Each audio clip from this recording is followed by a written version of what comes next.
and give it up for Maureen.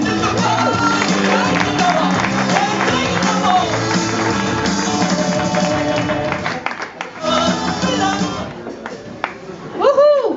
Well, Maureen, how yous all going tonight? You had enough beer to know what I'm saying?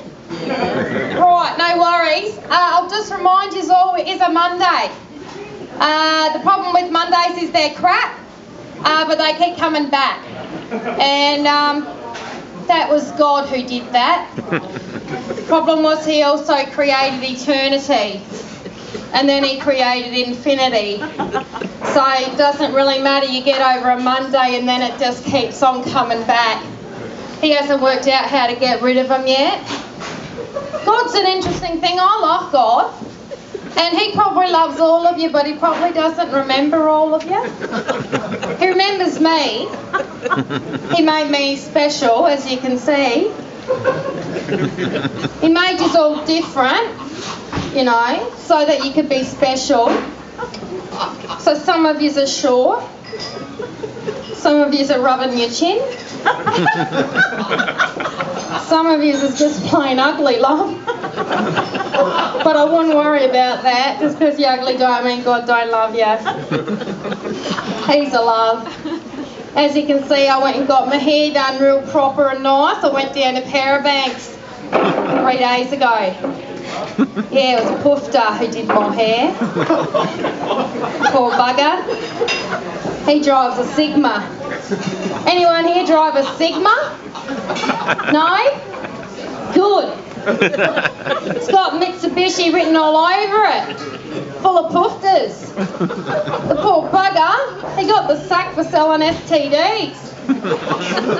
And my foster boys told me they did absolutely nothing. That's why he got the sack from Mitsubishi and became a hairdresser. See, that was real nice though, because he found his real destiny. You know, that was his journey in life that God gave him, to be a poofter.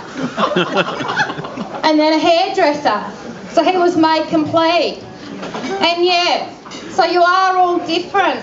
A bit like when God made number plates. Yeah? You don't all look the same. And there's some interesting stuff that God made, and it's in the Baby Cheese's storybook.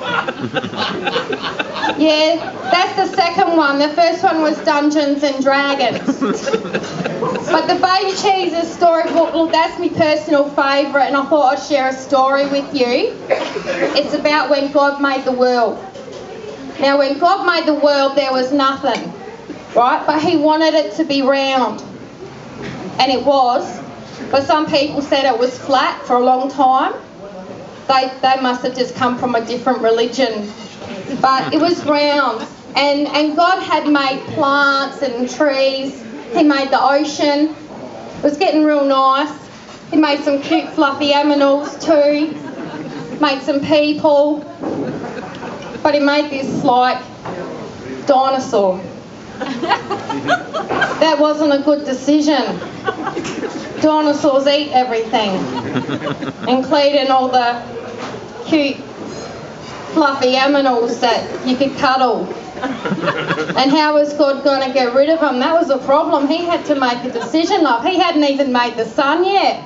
Everybody was still in the bloody dark. But he also made this real nice sign, and it's down near the zoo. It's a yellow one. And it's got pictures of ducks crossing the road. Yeah, that's a nice one. I like that he made that. But the problem was that the people who he made in the world in the dark couldn't see the bleeding sign, so they just kept running over the ducks. There's nothing you can do when God wants him. You know, he wants to take you back up to heaven. He might forget that he loves you now, but he remembers when you die. Because he has to love you a lot to die. He can't kill you. Like he had to make a decision to kill the dinosaurs. But God's not meant to kill anything. He's meant to make it, invent it, or love it. So how did he reckon he's going to like sort out the situation with the dinosaurs that was ruining everyone's lifestyle? He decided to just do a thing called an ice age. And that was real good because it just froze everything. It was like he didn't actually do anything. That's also when God invented frozen peas. And then a little while while later, he unfroze it, like defrosted the world. And he's thinking about the people in the world, and you know, they've been there for a while, they might have been a bit cold, why not go on a like tropical cruise or something, you know, go on holiday. So God invents the first holiday you can have on the ocean, and he calls that one a cruise, he calls that first one Noah's Ark. Yeah, lots of aminals on that one too. He's real big on aminals at the start. If you check the Baby Jesus book, it gets better. He actually uses people and does miracles and stuff with them. I left all my miracles at home, so I don't have any with me tonight. Yeah, but that was the end of the dinosaurs. And Noah's Ark, the food weren't too good, obviously. Yeah. But no one had done a taste course to learn how to cook. You usually get a certificate of like learning something or doing something after you've done it. Like when I was born, I got a certificate because I've done it. It was a certificate for doing hairdressing at Taste. And when I die, I'll get another one. I won't ever see it. There's not to worry though. I'll be up in heaven. I just hope there's a smoke mart up there. Yeah, so the Noah's Ark cruise, that was just a waste of bleeding time, bleeding precious time. He keeps making time, I told you, eternity, infinity. It's kind of a problem if you're married. That's why he invented getting divorced. So he tried another cruise. He thought he'd experiment a bit more. This one he calls the Titanic. Now the Titanic was alright. It was big. Kind of replaced the size of the dinosaurs. The thing with the Titanic was he kind of separated things. So you either were first class or you were second class or you were third class. If you were in first class, you couldn't read or write. If you were in second class, you were just learning. And if you're in third class, you knew absolutely everything. So when, you see the problem with the Titanic is that God left a little bit of the ice from the ice age in the ocean. And that just didn't work out real good for the Titanic. They crashed. And the people in first class and second class had no bleeding idea what was going on because they couldn't read the signs that God had made and put there for like emergency. Read this sign. And they all drowned. But that's not bad. God had to do something to tell them to go up to heaven. He can't kill them, so they just drowned. That's alright. There's other stuff God made, like when he made man. That's in the Baby Jesus storybook. You can Google that later. He makes this man right, but he realises that they're not all switched on. He knows this before he's even finished. So he makes man. You know what he did?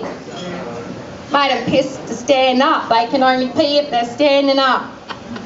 He forgot to give them that gene that tells you, put the lid down, love. So then, I feel sorry for them because they must get real confused sometimes, you know? If the lid's down, if they're sitting down, if they're standing up. It's too much work going on up here.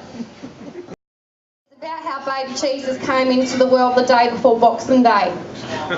Basically, Joseph and Mary, they're at, like, you know, about to get hitched, and he reckons he might take her out for, like, you know, night on the town. Thing was, Mary was getting real fat, and he put her on a donkey because he couldn't get a taxi because the drivers all had a different religion and you didn't particularly want to crash or clash with a different god because they couldn't speak bleeding English and things would get real complicated. But anyway, they go to a night out and they're getting real tired now, you know, and so he thinks, let's check into a hotel. Problem is, it's all booked out. Tries another one down the street, 4 stars, not too bad. It's all booked out. Of course it's booked out. It's bloody Christmas. He's running out of time. Mary's getting real tired. She's got sore feet and she's not even walking. She's on a donkey. So he tries the last place, this sleazy little pub at the end of the road around the corner where you don't see a street light. Not a good place to be, love. And he sees this bloke having a beer. And he's talking to the manager, where can I stay with my girl? She's getting real fat. And he says, well, we've got no rooms and your Visa card keeps getting rejected, so I'll do your deal. If you can just stay in the shed next door overnight, just keep an eye on that, and you bugger off in the morning, I won't tell no one, just don't take all the weed. So it was fine. They had somewhere to stay that night. It was Christmas night. And so they get to the shed, unlock it, there's a PIN number, you know, the retina security scan thing. It's real complex back then in Jerusalem or Nazareth or wherever they were. You'll have to Google that bit. Anyway, so Joseph goes in, turns on the air conditioning, takes the donkey in because Mary's too heavy, and they set themselves down, and next thing you know, there's a baby Jesus. There's no labour or nothing because he's a miracle. So he just happens. And that's the story of baby Jesus. I can't tell you the rest of it. You'll have to hang around for another Monday night to hear that one. But love, they keep coming. Right, so I've been Maureen. I hope you enjoyed some of my stories from my baby Jesus storybook. And you can all have a bit of love from me because I get a lot from God, so I'll share some. And because you don't exist really because you never were born, that's all right, I'll keep it. Cheers.